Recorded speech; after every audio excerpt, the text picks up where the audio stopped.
त्या केंद्रस्थानी कायमच शेतकरी राहिलेला आहे आणि प्रत्येक निवडणुका या शेतकऱ्यांच्या आणि शेतीच्या प्रश्नाच्या मुद्द्यांवर लढवल्या जातात. पण शेतकऱ्यांचं काही भलं झालंय का हा प्रश्न जो आहे तो मात्र अनुत्तरित आहे. आणि आज सुद्धा अशाच पद्धतीची एक घटना समोर आलेली आहे की गेल्या 3 महिन्यांमध्ये महाराष्ट्रामध्ये जवळपास 767 शेतकऱ्यांनी आत्महत्या केलेली आहे. ही बातमी समोर आल्यानंतर आता त्याचं राजकारण सुरू झालंय. राहुल गांधींनी सुद्धा ट्विट केलेलं आहे आणि आपल्या सोबत आहेत शेतकरी नेते आणि भाजपचे आमदार. सगळ्यात महत्त्वाचं म्हणजे गेली अनेक वर्षे शेतीवरती अभ्यास असणारे सदाभाऊ खोत. भाऊ, 767 आत्महत्या 3 महिन्यामध्ये, म्हणजे 90 दिवस आणि 767 आत्महत्या.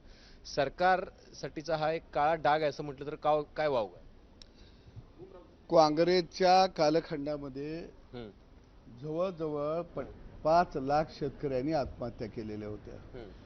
काँग्रेसचा महाराष्ट्रातला काळ जर बघितला 15 वर्षाचा, म्हणजे 1999 ते 2014 पर्यंतचा, तर या 15 वर्षामध्ये 55,928 शेतकऱ्यांनी आत्महत्या केलेल्या. त्यावेळची जर आत्महत्याची सरासरी जर आम्ही काढायला गेलो तर ही सर्वसाधारणपणे वर्षाला ही परिमाण 3,000पेक्षा जास्त येत आहे.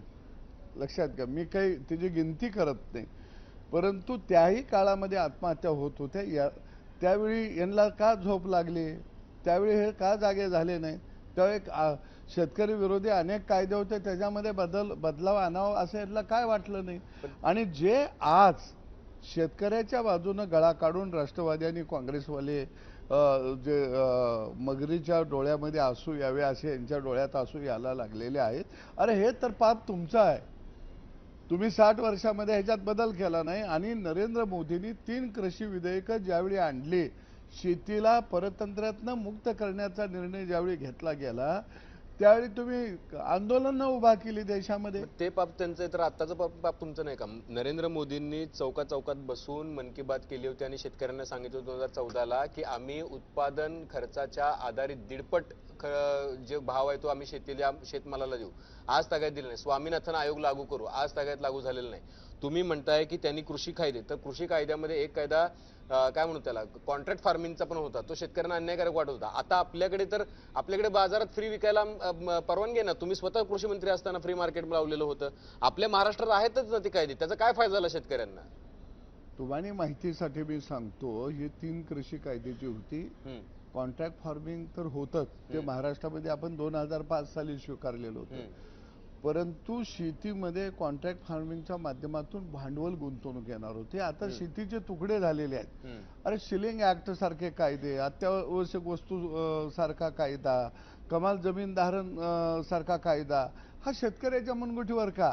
उद्योगपतींच्या हातात 10 लाख एकर जमिनी झालेल्या आहेत, तिथं सिलिंग ऍक्टचा कायदा का लागू होत नाही? म्हणजे याचा असा आहे की आता शेतीवरती अवलंबून असणारा शेतकरी, ज्याचं पोट निव्वळ शेतीवरती आहे, अशाची संख्या आता 20% पण भाऊ, तुम्हाला असं वाटत नाही का की सरकारची धोरणं याला कारणीभूत आहेत? आधीच्या सरकारची पण तुमच्या सरकारची पण. बघा, आता आपल्याकडे सोयाबीन 6,000 होतं 2014ला, आता पण 6,000 रुपये आहे. कारण आपण काय म्हणतो आपण त्याला, फिश फूड जे आहे, फिशरीला लागणारं फूड, ते आपण एक्सपोर्ट करायला परवानगी देत नाही. कांद्याची निर्यात बंदी आपण इलेक्शनच्या आधी रोखली आणि आपण शेतकऱ्याचा कांदा पाडला. दूध 24 रुपयाला खाली आलेलं होतं. आपले सोयाबीन, कापूस आपला तसाच पडून आहे अजून सुद्धा 2-3 वर्षाचा. आता ही आपल्या धोरणांमधला लकवा नाही तर काय आहे? नाही, मी याही सरकारचं समर्थन करतोय असं नाही. उडदा माझे काय काळे बेरे, काय कोणाला वेगळं समजायचं कारण नाही. पहिले फार चांगले होते ना आताचे फार वाईट आहे असं नाही. सगळ्यांना असं वाटतं की शेतकऱ्यानं शेतावरती गुलाम म्हणून काम करावं आणि आम्हाला स्वस्त मध्ये खायला घालावं. सगळ्या नोकरदारांना, मध्यमवर्गीयाला, इंडियातल्या लोकांना वाटतं कांदा फुकट मिळाला तर अजून आनंद होईल, कोथिंबीर फुकट मिळाली तर अजून आनंद होईल. कारण समाजाची आता अशी भावना झालेली आहे की त्याचं काम आहे राबायचं, आमचं काम आहे फुकट आणि स्वस्तामध्ये खायचं. आणि म्हणून शेतकऱ्याचा माल आज सगळेजण वाटायला लागतील. कोण झुणका भाकर म्हणून वाटतंय, कोण गहू तांदूळ फुकट म्हणून वाटतंय. ह्याला माझा विरोध आहे शेतकरी नेता. सरकारच्या धोरणांना आता रेशन जे फुकट चालू आहे, 80 कोटी लोकांना देतोय, याला माझा विरोध आहे. 80 कोटी लोकांना काही नुसतं आमचं गहू तांदूळ लागतंय का? मेडिकल मधलं काही त्याला दवा लागत नाही का? त्याला पायात चप्पल लागत नाही का? त्याला कामरायला गोधडं लागत नाही का, त्याला घालायला अंगरखा लागत नाही का? तुमच्यावर कारवाई होईल, तुम्ही मोदींच्या हा? धोरणांविरोधात नाही, बोलताय. माझ्यावर काय, मी अजूनही बापाच्या बांधावर उभा आहे. त्यामुळे मला कुठल्या राजकीय क्षेत्राची मला फार चिंता नाही आहे काय. परंतु आम्ही चळवळीत जन्मलो, शेताभातात जन्मलो आणि तो लढा लढत लढत इथं वरती आम्ही आलेलो आहे. तुम्हाला असं वाटतं हे जी लाडकी बहीण वगैरे हे आणले ह्याच्यामुळे रोजगार मिळणं बंद झालं, ह्याच्यामुळे राज्याची आर्थिक परिस्थिती बिघडली, आता पण आपण बघतोय की हे फुकट ते फुकट, कसं असं होणार आहे? एक गोष्ट तुम्हाला मी सांगतो. हा. लाडकी बहिणीच्या माध्यमातून गावगाड्यामध्ये वर्षाला 18,000 रुपये यायला लागलं. किसान सन्मान योजनेच्या माध्यमातून वर्षाला 12,000 रुपये यायला लागले. म्हणजे आमच्या घरात आता तसं प्रत्यक्षात पैसे 30,000 रुपये यायला लागले. सरकारनं आरोग्याच्या योजना काढला, त्याचा लाभ निश्चितपणानं ग्रामीण भागाला मिळतो. आता 25-30 हजार आलं म्हणून बजेट बिघाडलं, कोलमडलं. आमच्याकडे पैसा आलं की सगळ्यांच्या पोटात दुखायला लागते. कशाला रोजगार करायचा? मरायला रोजगार करून काही लेकरा बाळांना मसनवाटा दाखवायचा आहे का लवकर? उलट तिजोरीवर डल्ला मारलेला आहे त्या आईत खाऊ लोकांनी. 7वा येतो ना, 8वा 9वा 10वा यांना 2-2 लाख 3-3 लाख पगार, सगळ्यांचं ओके चाललं या. आणि शेतकऱ्याला, लाडक्या बहिणीला अशा काही योजना आल्या की लय देशाचं बिघाडलं, राज्याचं बिघाडलं. तुम्ही हाणताय तेव्हा बिघडत नाही का? आणि म्हणून अरे आमचं खळं लुटलं. आता कुठंतरी 2 पैसा आमच्या घरात जर आला आणि किराया जर त्याच्यातनं भागत असेल तर तुम्ही एकटंच ते अल्लीबाबाची गुहा हाणताय. त्यातला थोडासा आम्हाला पैसा 2 पैसा यायला लागला. काय करते, त्यामुळं त्याचं रेशन देते, 18,000 देते, 6,000 12,000 रुपये देते आणि आपल्या सोयाबीनचे लाख रुपये मारते, कापसाचे लाख रुपये मारते. आता असं आहे की ते लाख रुपये द्या ना, कशाला 18,000 रुपये देताय? असं आहे की मध्यम वर्गीयांना महागाई नको आहे, नोकरदारांना महागाई नको, नेत्यांना पण नको आहे ना, मत मिळत ते नाही. बरोबर आहे ना. इंडियाची आता मतदार संख्या ही इंडियावाल्यांचं वाढलेलं आहे. भारताची मतदार संख्या सुद्धा घटलेली आहे काय. आणि मग सगळ्यांनाच वाटतं की ह्याचं फुकट मिळालं पाहिजे. अगदी तुमचं टीव्ही चॅनेलवाले, टमाटा 60 रुपये किलो झाला की महागाई वाढली, टमाटा आकाशाला भिडला, गरीबाच्या ताटातली भाजी गेली. आता काही जणू गरीब वाडग माई करून आता हिंडायलाच रस्त्यानं लागलेले आहेत शहरातली. आणि म्हणून मला वाटतं की ह्याला जबाबदार जसं सरकार आहे तसं समाज सुद्धा आहे. फुकट खाणारा समाजही याला जबाबदार आहे. कारण शेवटी राज्यकर्ते धोरण हे बहुमताकडे बघून आखत असतात. आणि आज बहुमत फुकट खाणाऱ्यांचं जास्त आहे, आईत खाऊनचं बहुमत आहे. आणि त्याचा परिणाम, त्याचा बळी आज शेतकरी जायला लागलाय. आज जर तुम्ही बघितलं, सरकारनं, मी आपल्या माध्यमातून पहिल्यांदा मान्य करत आहे, मी सभागृहातही करणार आहे, जशी तुम्ही जातीय जनगणना करत आहात तशी आता एकदा ज्याचं निव्वळ पोट शेतीवर अवलंबून आहे अशाची एक जनगणना झाली पाहिजे शेतकऱ्याची. आणि ही जर जनगणना झाली तर काय होईल की तुम्हाला 20% शेतकरी दिसेल. आणि मग 20% शेतकऱ्यालाच तुम्ही जर योजना लागू केल्या तर मला निश्चित खात्री आहे की त्याचं जीवनमान उंचावेल. आज काय होत आहे की ज्याच्याकडं काही इतर उद्यम व्यवसाय आहे तो बी योजना घेतोया, ज्याचं खाजगी कंपनीत लेकरू कामाला लागलंय तो बी व्यवसाय घ्या, तोही काही योजनेचा लाभ घ्यायला लागलाय. ज्याचा पोरगा बाहेर सर्व्हिसला आहे तोही खाली शेतीच्या योजनांचा लाभ घ्यायला लागला. ज्या कुटुंबामध्ये बाहेरून एकही रुपया येत नाही अशा कुटुंबाचा आता सर्वे होणं अत्यंत गरजेचं आहे.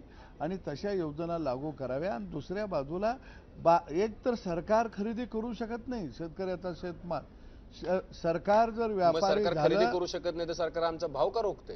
हा, मग सरकार व्यापारी झालं की जनता भिकारी होती. सरकार खरेदी करू शकत नाही.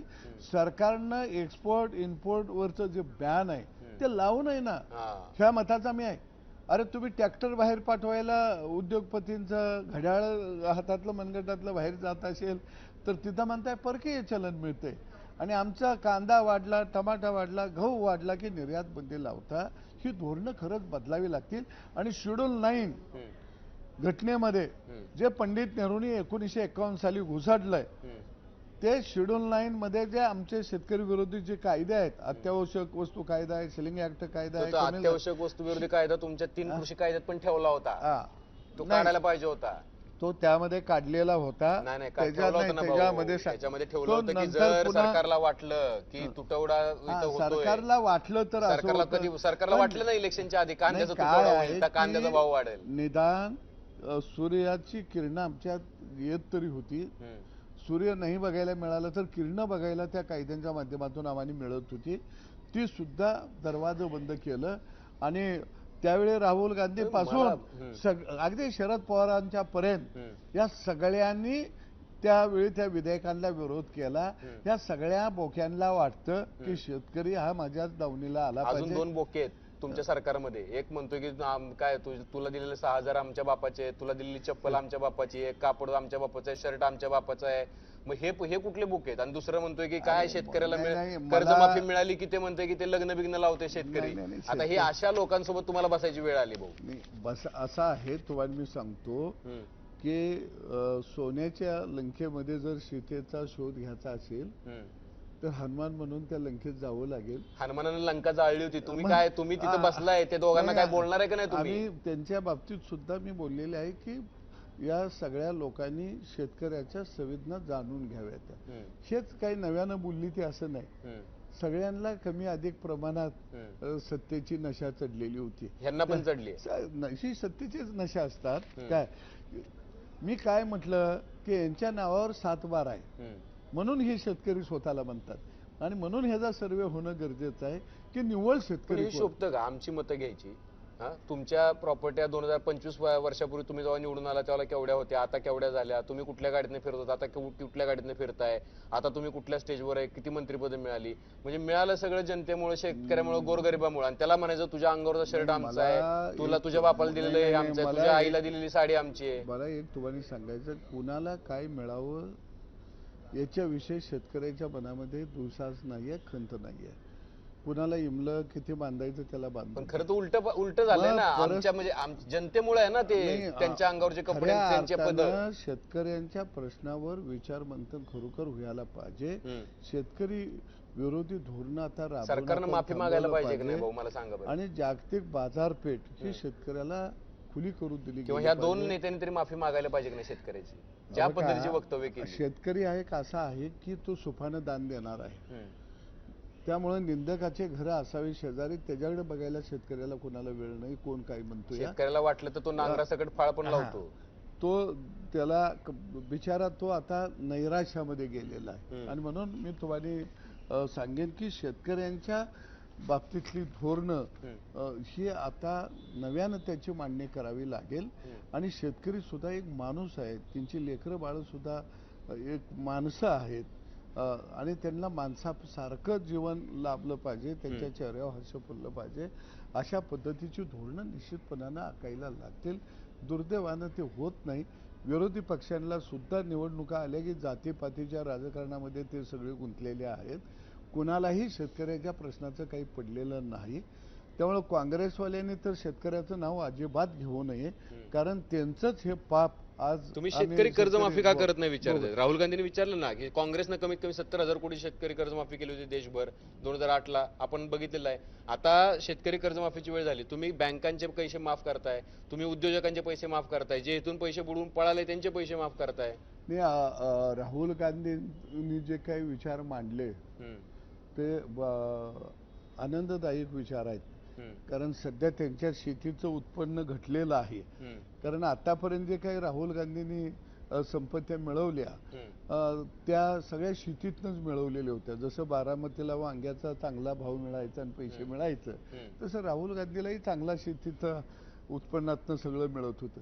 अरे राहुल गांधी बी उद्योगपतींच्याच मांडीवर झोपत होता आणि मग त्यांच्याच मांडीवरनं जागा होत होता. आणि हे सरकार, त्यामुळं हे सरकार असं म्हणायचं कारण नाही. ह्या सरकारनं पण जमिनी ज्या दिल्या, आता शक्तीपीठ हायवेला ज्या जमिनी दिल्या त्या कुणाला दिल्या? राहुल गांधीला विचारतो, मग कर्नाटक मधल्या शेतकऱ्याचं करून दे ना, सरकार आहे तिथं कर्जमाफ 100%. मी आज एक शब्द आपल्या माध्यमातून, तुम्हाला महाराष्ट्रात कर्जमाफी व्हावी अशी तुमची इच्छा आहे का? महाराष्ट्रातलं देवाभाऊचं सरकार मी आपल्या माध्यमातून सांगतो 100% शेतकऱ्यांची कर्जमाफी करणार. अजित पवार म्हणजे मी सांगितलंच नव्हतं, पैसे नाहीत. त्या अजित दादानं सांगितलं, देवाभाऊनं सांगितलेलं आहे. अर्थमंत्री म्हणतो पैसे नाही, देवाभाऊ म्हणणार करणार नाही. खेळवतात सरकार. राज्याचा मुख्यमंत्री हा प्रमुख असतो. कधी करणार? योग्य वेळी लवकरच कर्जमाफी केली जाईल. तुम्हाला कुठले त्याबद्दल- वाटतं की ही योग्य वेळ आहे? अरे योग्य वेळी नाही, आता शेवटी सरकार आता आलेलं आहे, हम्म, त्या तजवीज करावी लागेल. हम्म, एखादा गोष्ट अंमलात आणायची म्हटलं हम्म, तर आपल्या गाडग्यात पैसा असायला लागते. ती हम्म. आजीबाईनं ठरवलेलं आहे की 100% तुम्हाला आम्ही दिलासा देणार आहे. मग त्यामुळे जरा थांबा, गाडगं भरून द्या, निश्चितपणानं कर्जमाफी होणार ठीक आहे. होणार, याच्यामध्ये अजिबात दुमत नाही, ती चिंता करू नये. ते मला पण तो- मला तुम्ही चिंता 2-3 वेळा होणार म्हणल्यानंतर मला ते आठवलं, ते सीएम साहेब म्हणाले होते ना ते मागे एकदा. ते मला मी आठवलं. पुन्हा येईन तसं कर्जमाफी होणार. होणार. हा, ह्याच्याबद्दल काही मनात कुणी शंका विरोधकांनी ठीक आहे. धरू नये. हम्म, पण विरोधकासह सगळ्यांना मी सांगतो हम्म, की शेतकऱ्याला उभा करायचा असेल हम्म. तर आता नव्यानं आपल्याला शेतकऱ्याचा सर्वे करावा लागेल आणि ज्याचं पोट शेतीवरती आहे त्यालाच त्याला आपल्याला आधार द्यावा लागेल, त्याला वेगवेगळ्या योजना द्याव्या लागतील आणि बाजारपेठेमधला अडसरा आता आपल्याला बाजूला करावा लागेल. आणि माझा ह्याला विरोधच आहे की शेतकऱ्याचं गड्यानं फुकट वाटू नका. तुम्हाला फुकट वाटायचं आहे ना, मेडिकलची औषधं फुकट वाटा, ट्रॅक्टर फुकट वाटा, फार तर आम्हाला मारुती कारच्या गाड्या फुकट द्या, आम्ही घेतो. लईच फुकट द्यायचं आहे तर सोनं चांदी थोडी थोडी आम्हाला द्या, घेतो. तर त्यांचं कोण फुकट वाटणं झालं, सगळी उठकी सूट आमचं वाटते. ह्याला माझा पहिल्यापासून विरोध आहे, आजही विरोध असणार आहे. ठीक. आमचं फुकट कोणाला देऊ नका. ठीक आहे. ठीक आहे, सदाभाऊंनी थेटपणे सांगितलेलं आहे की सरकारच्या ज्या फुकट देणाऱ्या योजना आहेत त्याला आमचा आधीही विरोध होता, आजही विरोध आहे. अर्थात दोन जे नेते आहेत की ज्यांनी शेतकऱ्यांबद्दल अवमानजनक वक्तव्य केली होती, त्यांनी अद्याप ही माफी मागितली नाही. किंबहुना त्यांचं समर्थन करणारी वक्तव्य त्यांनी केलेली आहेत. सभागृहामध्ये सुद्धा 293 वर चर्चा चालू आहे. 767 लोकांनी 3 महिन्यात आत्महत्या केलेल्या आहेत. आत्महत्यांचा जेव्हा आकडा येतो त्यावेळेला खूप हृदय पिळवटून निघतं. परवा दिवशी तर शेतीसाठी काही करायला म्हणजे काय बैल जुंपायला सुद्धा पैसे नव्हते म्हणून एक आजी आजोबा दोघं स्वतः अवताला झुकलेले बघायला मिळाले. ते चित्र बघून खरंच काय राज्यकर्त्यांना आणि विरोधकांना दोघांनाही लाज वाटली पाहिजे. कारण सरकार आहे की केवळ सरकार सत्ताधाऱ्यांचं नसतं, तुम्ही सगळे मिळून इथं बसलेले आहात. 288 लोक आणि 78 विधान परिषदेचे.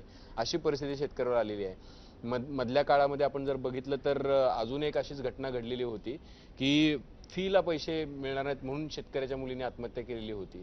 तर अशा घटना घडतायत आणि तरी सरकार काही करू शकत नाही. ह्या फार गंभीर गोष्टी आहेत. पण अपेक्षा करूयात, शेतकरी जसा पावसाकडे डोळे लावून अपेक्षेवरती पेरतो तशाच पद्धतीने हे सुद्धा सरकार आहे आणि ते सुद्धा पावसासारखंच वागतंय का? कधी कर्जमाफी करणार, कधी शेतमालाला भाव देणार, या आशेवरती शेतकरी आहे. बघूया काय होतंय. सदाभाऊ, तुम्ही वेळात वेळ काढून बोललात त्याबद्दल धन्यवाद. आणि सरकारच्या धोरणांचा विरोध करताना ते तातडीनं फुकटचं सगळं बंद होईल याची तजवीज तुम्ही कराल ही सुद्धा अपेक्षा आहे. पाहत रहा मुंबई तक.